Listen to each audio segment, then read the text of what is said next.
Bagong bahay ni VNC may nangyari na di maganda. Ano naman kaya ito mga kalingap? Yan malalaman natin yan mamaya.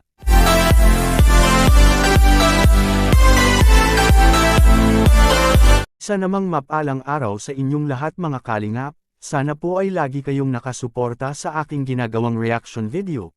At kung nagustuhan po natin ang ganitong kwento, huwag po nating kalimutang mag-subscribe sa maliit na channel na ito, at paunawa ating tapusin ang kabuohang nilalaman nito. Siyempre huwag din nating kalimutang suportahan ang ama ng kalingap na si Val Santos Matubang at Kalingap Rab.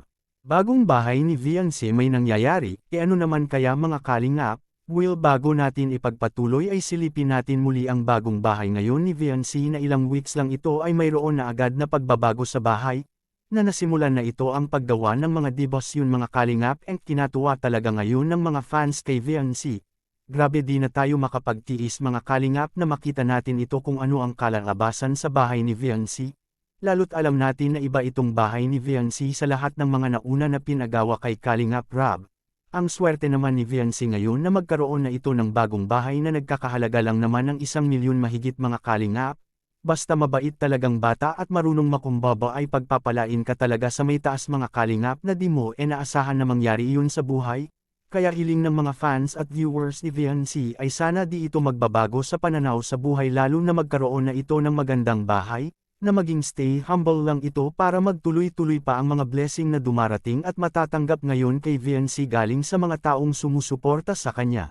Samantala bahay ni VNC may nangyayari nga ba na di maganda mga kalingap? Will siniguro talaga kay Kalingap Rab ang bagong bahay ngayon ni VNC mga kalingap na maging matibay ito na kahit may mga kalamidad man na pagsubok na dumarating ay hindi ito masisira? Kaya pinayuhan talaga kay Kalingap Rab ang mga carpentero lalo na si Sir Mac na tibayin lahat ng mga gusali nito at buhusan ng maayos para maging polido ito mga kalingap.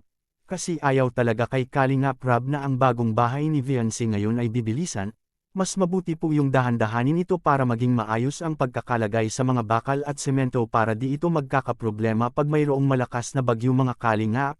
Kaya di naman talaga masama na magpayo ang ating mabait na si Kalingap Rab para sa kanyang ganitong proyekto na matagal na niyang ginagawa, at ito ang kuha kung saan nag-usap-usap si Kalingap Rab at Sir Mac sa plano sa bagong bahay ni VNC. Makikita po natin sa video. Okay lang yun kasi ano lang naman, marami pa naman. Hanggat may nagtatrabaho dito, tuloy-tuloy lang tayo. So huwag mo isipin yung yung gustusin natin kasi isipin mo yung dapat matibay itong bahay, maganda yung bahay kasi habang buhay na yan eh. Kayong mga kalingap anong magandang komento nyo o maidagdag na opinyon sa bagong bahay ni VNC na ginagawa ngayon? Please comment and God bless us all.